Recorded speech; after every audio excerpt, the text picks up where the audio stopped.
News, सच जरूरी है। दर्शकों नमस्कार, मैं हूं श्रद्धा तिवारी और आप देख रहे हैं MNS न्यूज टीवी। तो स्वागत है आपका देश की खबरों में। एक नजर आज की है, तो आइए देखते हैं खबरें विस्तार से। वक्फ कानून के खिलाफ बंद रखी गई लाइट। AIMIM अध्यक्ष असदुद्दीन ओवैसी ने वक्फ अधिनियम के खिलाफ all India Muslim personal law board की ओर से बुलाए गए लाइट बंद के विरोध प्रदर्शन में भाग लिया।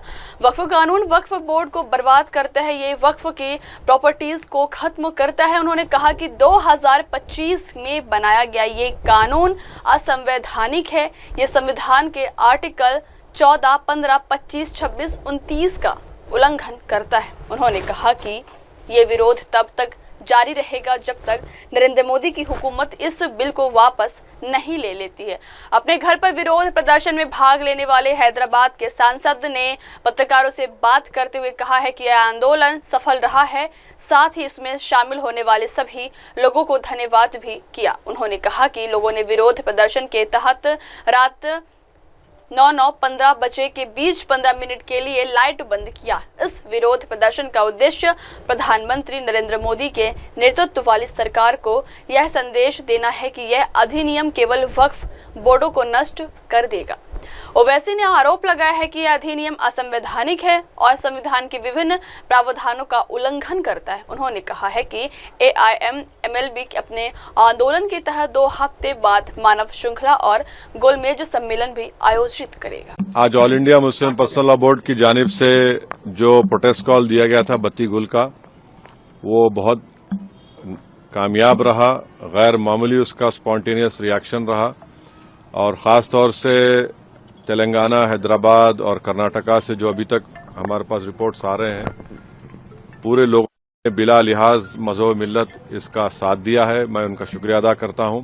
और इस प्रोटेस्ट करने का एक ही मकसद है कि हम नरेंद्र मोदी गवर्नमेंट को ये पैगाम देना चाहते हैं, ये मैसेज देना चाहते हैं कि आपने जो वक्फ अमेंडमेंट एक्ट 2025 बनाया है वो वक्फ बोर्ड के मफाद में नहीं है, वो वक्फ बोर्ड को बर्बाद करता है, वक्फ की प्रॉपर्टीज को ख़त्म करता है और ना उससे कोई रेवेन्यू में इजाफा होने वाला है।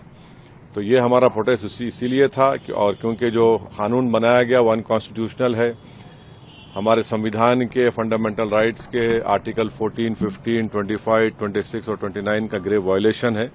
इसीलिए ये प्रोटेस्ट कॉल दिया गया है। आइंदा 1-2 हफ्ते के बाद ह्यूमन चेन का भी प्रोटेस्ट होगा, राउंड टेबल कॉन्फ्रेंस होंगी। तो ये हमारा प्रोटेस्ट उस वक्त तक चलता रहेगा जब तक नरेंद्र मोदी की हुकूमत इस बिल को वापस नहीं लेगी। मैं आप तमाम का शुक्रिया अदा करता हूं जिन्होंने इस बत्ती गुल प्रोग्राम में हिस्सा लिया। जिस तरह का ये बत्ती गुल कार्यक्रम या प्रोग्राम की जब बात करते हैं तो आपको क्या लगता है कि इस तरह के प्रोग्राम से क्या संदेश या क्या असर हो सकता है? नहीं, ये देखिए, ये स्पॉन्टेनियसली जनता ने 15 मिनट के लिए अपने घर की लाइट को बंद किया, अपने कमर्शियल एस्टेब्लिशमेंट्स की लाइट को बंद किया और एक मैसेज हम देना चाह रहे हैं प्रधानमंत्री नरेंद्र मोदी को कि आपने जो कानून बनाया वो अनकॉन्स्टिट्यूशनल है, वो ब्लैक लॉ है, वो वक्फ प्रॉपर्टीज को बचाने के लिए नहीं, वक्फ प्रॉपर्टीज को बर्बाद करने के लिए। और एक ऐसा एक्ट आपने बनाया जो भारत के मुसलमानों की मस्जिदों को, कब्रस्तानों को, वक्फ की प्रॉपर्टीज को उनसे छीनने का एक एक्ट बनाया आपने। जिस तरह का भी माहौल बना हुआ है देश में, आतंकवादी जो घटना हुई है, आपने भी उसको कंडेम किया है, लेकिन ऐसे हालात में आपको लगता है कि देश में अगर अंदरूनी तौर पर इस तरीके से विरोध होगा? नहीं, देखिए, जहां तक पहलगाम में जो हुआ है उसको तो हम आउटराइटली कंडेम कर रहे हैं और करते रहेंगे। और हमने उस टेररिस्ट एक्ट को जिम्मेदार पाकिस्तान की इस्टेब्लिशमेंट, पाकिस्तान की सरकार को खड़ाया है और उन्हीं की पूरी सरपरस्ती में, उन्हीं की तायद, उन्हीं के सपोर्ट और फाइनेंशियल सपोर्ट से, मिलिट्री ट्रेनिंग से वो आतंकवादी पाकिस्तान से बॉर्डर क्रॉस करके पहलगाम तक आए और वहां पर उन्होंने 26 टूरिस्ट को जान ली। और सबसे अफसोसनाक और सबसे तकलीफदेह बात यह है कि उन्होंने उनकी फैमिलीज के सामने खवातीन को, महिलाओं को, बच्चों को अलग किया और मर्द लोगों को एक जगह खड़ा करके उनका रिलीजन पूछकर जो हिंदू थे उनको गोली मारी। तो वो तो कंडेमनेबल है, उस पर कोई उस पर कोई डिस्कशन होने की जरूरत भी नहीं है। जहां तक हमारा ये प्रोटेस्ट है इस कानून के खिलाफ, वो तो एक ऑनगोइंग प्रोटेस्ट था और आपको मालूम होगा कि all India Muslim personal law board ने उस टेररिस्ट एक्ट को कंडेम किया और करीब 3 दिन तक हमने अपने प्रोटेस्ट को रोक के रखा। तो ये पहले से तयशुदा प्रोग्राम है। जहां तक देश की अखंडता, देश की इंटीग्रिटी की बात आएगी, उसमें तो कोई कॉम्प्रोमाइज नहीं हो सकता। सर, आज की सबसे बड़ी खबर cash census, national cash census, इस पे आपका क्या कहना है? आपने धन्यवाद भी दिया है, एक तरफ क्रेडिट लेने की बात हो रही है, एक तरफ बीजेपी कह रही है कि तो मैं आपसे रिक्वेस्ट करूंगा, कल सुबह बात करेंगे ना, अपन आराम से बात करेंगे। ठीक है सर, आपका रोड मैप क्या रहेगा आगे के लिए? अब जो all India Muslim personal law board का प्रोग्राम है कि नेक्स्ट मंथ मई में ऐसे ही एक टाइम पर दिन में एक ह्यूमन चेन बनाई जाएगी इस वक्फ अमेंडमेंट एक्ट के खिलाफ, और फिर राउंड टेबल कॉन्फ्रेंसेस भी होंगी। तो बकरीद से पहले 6 जून तक ये प्रोटेस्ट प्रोग्राम चलेगा। बाद का program all India Muslim personal law board तय करेगी। कांग्रेस अपनी तरफ से जो है आंदोलन कर रही है, प्रोटेस्ट कर रही है, तो क्या एमआईएम की तरफ से क्या आंदोलन कर रही है? जैसे वो इंदिरा पार्क में भी एक प्रोटेस्ट करना चाह रहे थे और किस बारे में? इसी को लेकर। तो अब हर एक कर सकता क्या है। एमआईएम भी ऐसा कुछ प्लान करी है? नहीं, देखिए हमारा जो प्रोटेस्ट प्रोग्राम है, हम all India Muslim personal law board के ही उनके इंस्ट्रक्शंस पर उनके साथ हम प्रोग्राम कर रहे हैं। जेएसी जॉइंट एक्शन कमेटी और नहीं, हर कोई प्रोटेस्ट कर सकता है, इसमें क्या, उसमें कोई दो राय नहीं। मगर हमारी पार्टी ने फैसला किया कि हम under the umbrella of all India Muslim personal law board ये प्रोटेस्ट। अगली खबर, आम्बेडकर की तस्वीर विवाद पर बोले अखिलेश यादव। भाजपा के जिला और महानगर इकाई ने बुधवार को कचहरी स्थित आम्बेडकर पार्क में विरोध प्रदर्शन किया, साथ ही सपा के राष्ट्रीय अध्यक्ष अखिलेश यादव को घेरा। भाजपा नेताओं ने कहा कि डॉक्टर भीमराव आम्बेडकर से अपनी तुलना करना ठीक नहीं है। अपनी तस्वीर के साथ बाबा साहब की तस्वीर को जोड़ना गलत है। यह बाबा साहब का अपमान है, इसका समाज का हर तबका विरोध करेगा। प्रदर्शन के बाद भाजपा महानगर अध्यक्ष प्रदीप अग्रहरी और जिलाध्यक्ष व एमएलसी हंसराज विश्वकर्मा ने महामहिम राज्यपाल को संबोधित ज्ञापन और कई सूत्रें मांगी। ज्ञापन सिटी मजिस्ट्रेट को सौंपा गया है। महानगर अध्यक्ष प्रदीप अग्रहरी ने कहा है कि सपा प्रमुख ने बाबा साहब के चित्र के बराबर अपनी तस्वीर लगाई है। यह केवल राजनीतिक अहंकार नहीं बल्कि दलित समाज की भावनाओं के साथ किया गया एक निंदनीय मजाक है।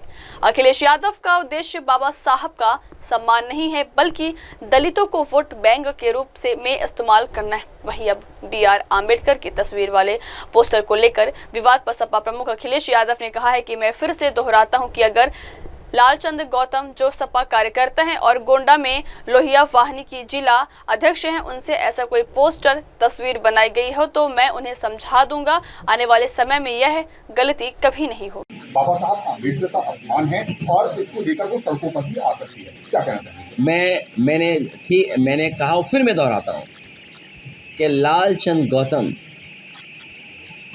जो समाजवादी कार्यकर्ता गोंडा का लोहिया वाहिनी का जिलाध्यक्ष है, उसने पोस्टर तस्वीर अगर इस तरह बनाई है, मैं उसे समझाऊंगा और भविष्य में ये गलती कभी नहीं होगी। पाकिस्तान के उत्तर भाजपा के जिला और महानगर इकाई ने बुधवार को कचहरी स्थित आम्बेडकर पार्क में विरोध प्रदर्शन किया, साथ ही सपा के राष्ट्रीय अध्यक्ष अखिलेश यादव को घेरा। भाजपा नेताओं ने कहा कि डॉक्टर भीमराव आम्बेडकर से अपनी तुलना करना ठीक नहीं है। अपनी तस्वीर के साथ बाबा साहब की तस्वीर को जोड़ना गलत है। यह बाबा साहब का अपमान है, इसका समाज का हर तबका विरोध करेगा। प्रदर्शन के बाद भाजपा महानगर अध्यक्ष प्रदीप अग्रहरी और जिलाध्यक्ष व एमएलसी हंसराज विश्वकर्मा ने महामहिम राज्यपाल को संबोधित ज्ञापन और कई सूत्रें मांगी। ज्ञापन सिटी मजिस्ट्रेट को सौंपा गया है। महानगर अध्यक्ष प्रदीप अग्रहरी ने कहा है कि सपा प्रमुख ने बाबा साहब के चित्र के बराबर अपनी तस्वीर लगाई है। यह केवल राजनीतिक अहंकार नहीं बल्कि दलित समाज की भावनाओं के साथ किया गया एक निंदनीय मजाक है।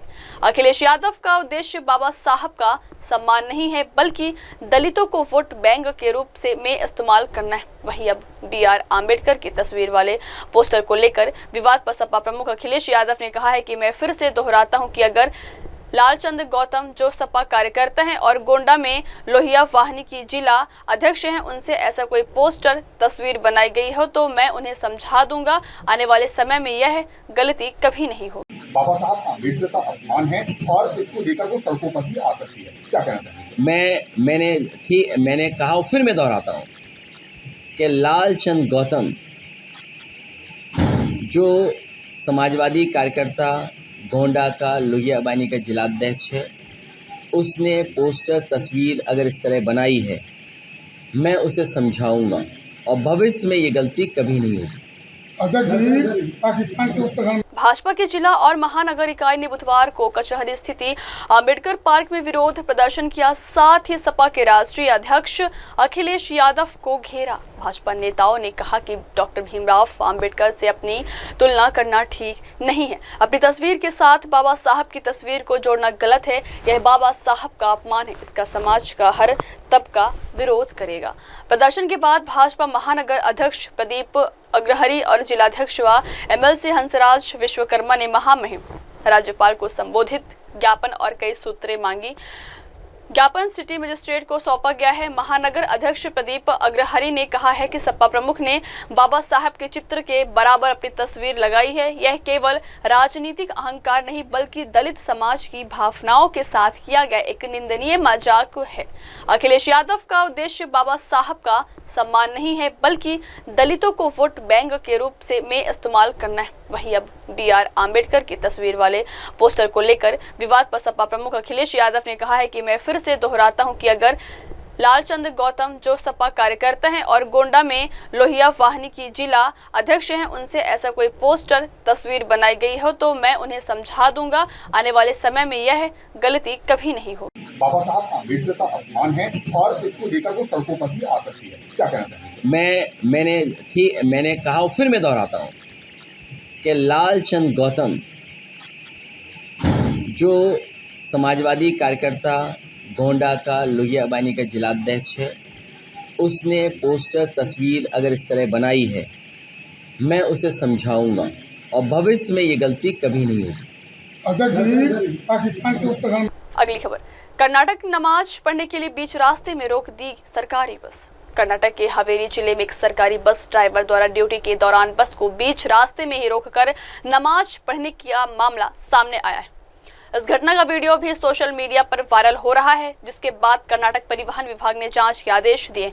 ड्राइवर की इस हरकत से यात्रियों को असुविधा भी हुई है और कुछ यात्रियों ने इसकी शिकायत दर्ज कराई है। बता दें कि यह घटना 29 अप्रैल की है। कर्नाटक राज्य सड़क परिवहन निगम की बस हब्बली से हावेरी जा रही थी।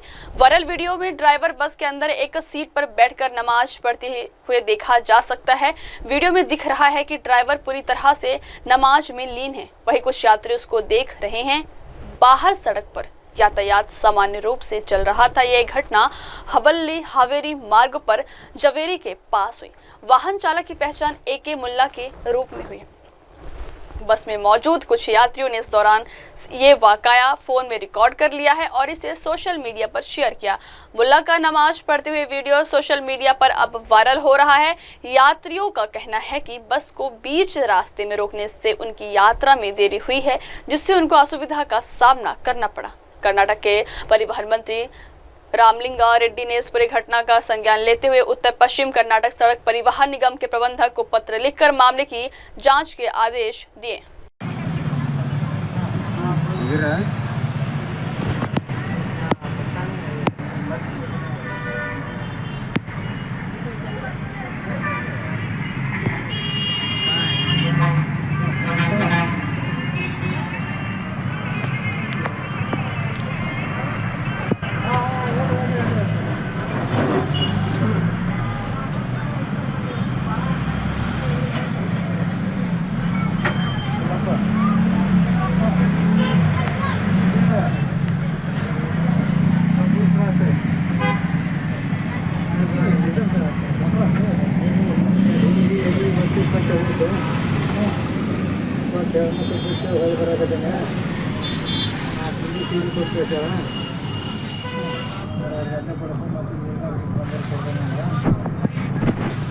अगली खबर, सीएम फडणवीस समेत डिप्टी सीएम ने महाराष्ट्र दिवस पर अर्पित की श्रद्धांजलि। महाराष्ट्र राज्य में 1 मई को महाराष्ट्र दिवस या श्रम दिवस के रूप में मनाया जाता है। ये वही दिन है जब 65 साल पहले महाराष्ट्र गुजरात से अलग होकर एक स्वतंत्र राज्य बना था। इस अवसर पर मुख्यमंत्री देवेंद्र फडणवीस ने सभी को महाराष्ट्र दिवस की शुभकामनाएं दी। महाराष्ट्र के मुख्यमंत्री देवेंद्र फडणवीस ने गुरुवार को मुंबई में 65वें महाराष्ट्र स्थापना दिवस के अवसर पर हुतात्मा चौक पर संयुक्त महाराष्ट्र आंदोलन के लिए अपने प्राणों की आहुति देने वालों को श्रद्धांजलि दी। मुख्यमंत्री फडणवीस ने कहा है कि महाराष्ट्र दिवस भारत के सबसे प्रगतिशील राज्य के लिए एक महत्वपूर्ण अवसर है। छत्रपति शिवाजी महाराज और बाला साहेब आम्बेडकर द्वारा दिखाए गए मार्ग पर चलने वाला महाराष्ट्र रुकने के लिए दृढ़ संकल्पित है। हमारा प्रयास इसे $1 ट्रिलियन की अर्थव्यवस्था बनाना है। उन्होंने कहा कि 100 दिवसीय विकास पहल का विवरण जल्द ही घोषित किया जाएगा। इस बीच पुणे में उप मुख्यमंत्री अजित पवार ने सिटी पुलिस मुख्यालय परेड ग्राउंड में राष्ट्रीय ध्वज फहराया। मुंबई में आयोजित एक अन्य समारोह में महाराष्ट्र के राज्यपाल रमेश बैस ने भी राष्ट्रीय ध्वज फहराया और राज्य के स्थापना दिवस पर श्रद्धांजलि दी।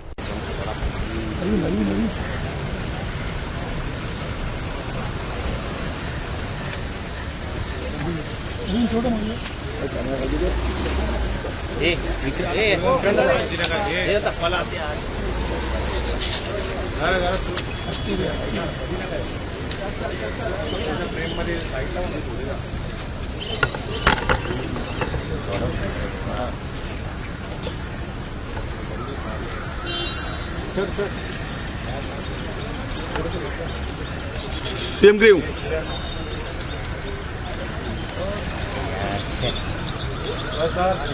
सर पाटी सर कमांडर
सर 1 मिनट सर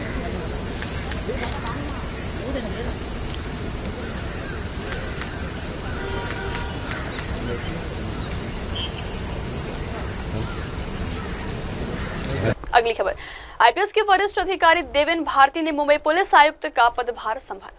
वरिष्ठ आईपीएस अधिकारी देवेन भारती को मुंबई पुलिस का नया कमिश्नर नियुक्त किया गया है। मुंबई पुलिस कमिश्नर विवेक फंसालकर आज रिटायर हो रहे हैं, जिसके चलते आज शाम में भारती मुंबई के शीर्ष पुलिस अधिकारी के रूप में कार्यभार संभालेंगे।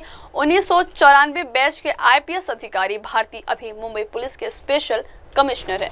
महाराष्ट्र के गृह विभाग ने आईपीएस देवेन भारती की नियुक्ति के बारे में आदेश जारी किया, लेकिन इस पद को घटाकर अतिरिक्त पुलिस महानिदेशक रैंक का कर दिया। दरअसल मुंबई पुलिस कमिश्नर का पद एडीजीपी रैंक का होता है, लेकिन पिछली कुछ नियुक्तियों में इसे बढ़ाकर महानिदेशक रैंक का किया गया था। जनवरी 2023 में महाराष्ट्र सरकार ने आईपीएस अधिकारी देवेन भारती को मुंबई का विशेष पुलिस आयुक्त नियुक्त किया था। भारती इससे पहले महाराष्ट्र राज्य सुरक्षा निगम के संयुक्त प्रबंधक निदेशक के रूप में कार्यरत थे। दिलचस्प बात यह है कि राज्य सरकार द्वारा पहली बार मुंबई पुलिस कमिश्नर का विशेष पद बनाया गया था। अब तक मुंबई पुलिस में स्पेशल कमिश्नर जैसा कोई पद नहीं था।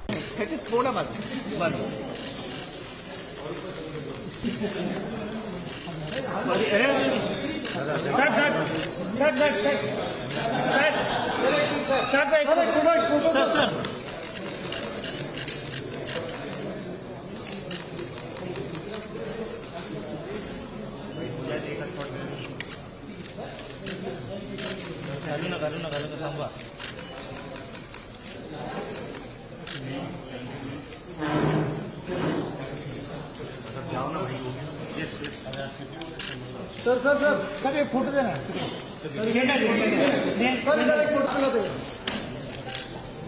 सर जरा हाथ में प्लीज थोड़ा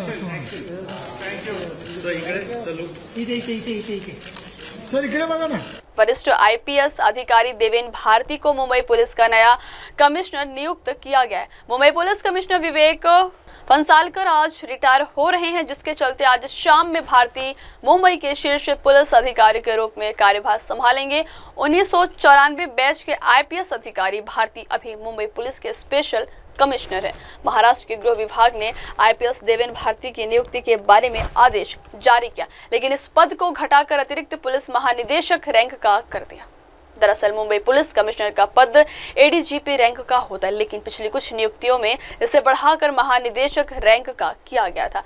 जनवरी 2023 में महाराष्ट्र सरकार ने आईपीएस अधिकारी देवेन भारती को मुंबई का विशेष पुलिस आयुक्त नियुक्त किया था। भारती इससे पहले महाराष्ट्र राज्य सुरक्षा निगम के संयुक्त प्रबंधक निदेशक के रूप में कार्यरत थे।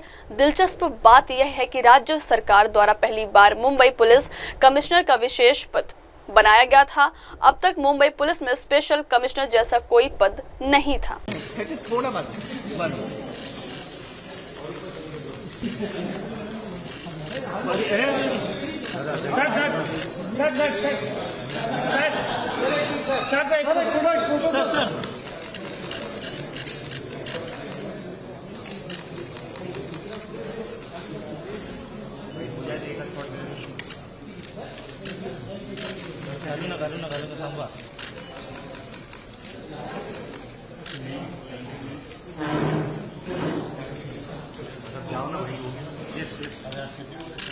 सर एक फोटो देना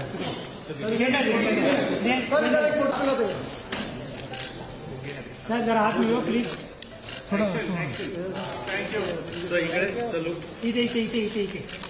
इकडे बघा ना। वरिष्ठ आईपीएस अधिकारी देवेन भारती को मुंबई पुलिस का नया कमिश्नर नियुक्त किया गया है। मुंबई पुलिस कमिश्नर विवेक फंसालकर आज रिटायर हो रहे हैं, जिसके चलते आज शाम में भारती मुंबई के शीर्ष पुलिस अधिकारी के रूप में कार्यभार संभालेंगे। 1994 बैच के आईपीएस अधिकारी भारती अभी मुंबई पुलिस के स्पेशल कमिश्नर है। महाराष्ट्र के गृह विभाग ने आईपीएस देवेन भारती की नियुक्ति के बारे में आदेश जारी किया, लेकिन इस पद को घटाकर अतिरिक्त पुलिस महानिदेशक रैंक का कर दिया। दरअसल मुंबई पुलिस कमिश्नर का पद एडीजीपी रैंक का होता है, लेकिन पिछली कुछ नियुक्तियों में इसे बढ़ाकर महानिदेशक रैंक का किया गया था। जनवरी 2023 में महाराष्ट्र सरकार ने आईपीएस अधिकारी देवेन भारती को मुंबई का विशेष पुलिस आयुक्त नियुक्त किया था।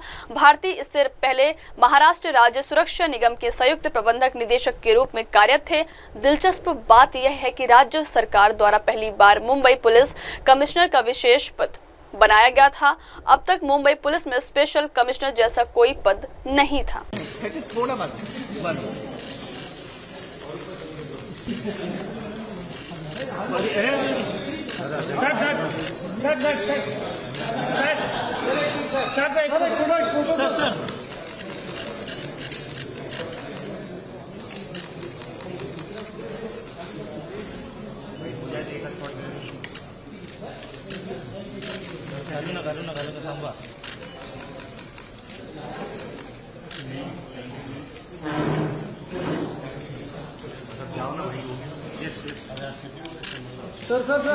फोटो देना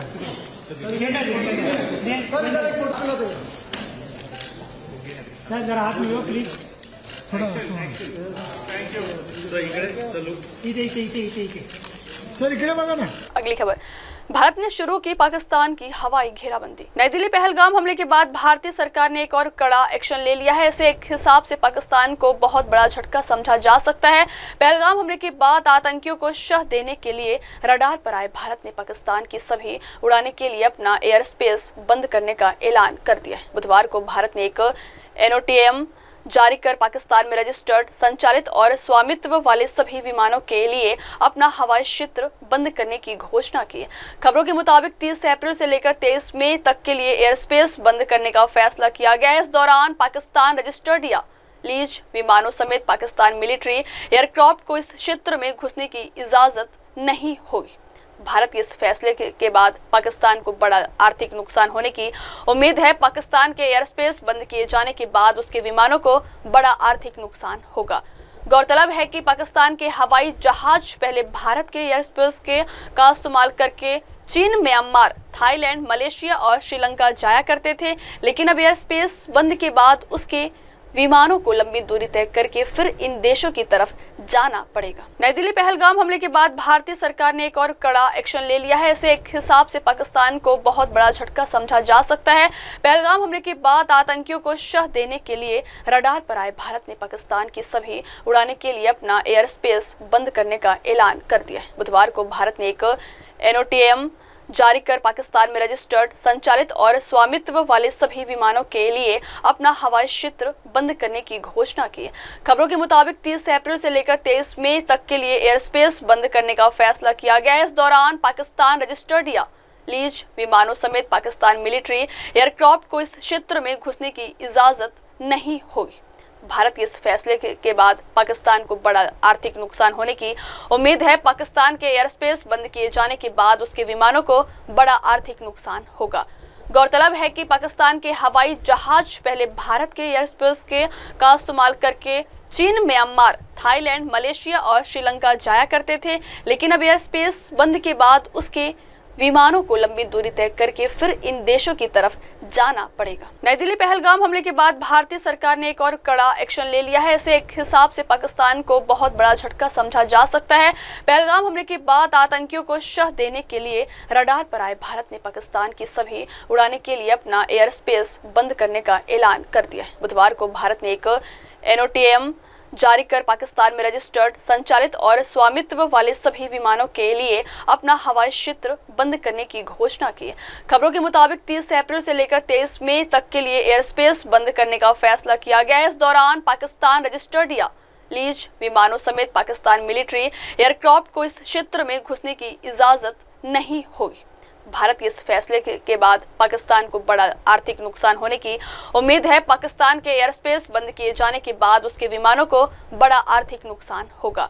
गौरतलब है कि पाकिस्तान के हवाई जहाज पहले भारत के एयर स्पेस का इस्तेमाल करके चीन, म्यांमार, थाईलैंड, मलेशिया और श्रीलंका जाया करते थे, लेकिन अब एयर स्पेस बंद के बाद उसके विमानों को लंबी दूरी तय करके फिर इन देशों की तरफ जाना पड़ेगा। अगली खबर, राहुल गांधी ने पहलगाम हमले पर सरकार से की बड़ी अपील।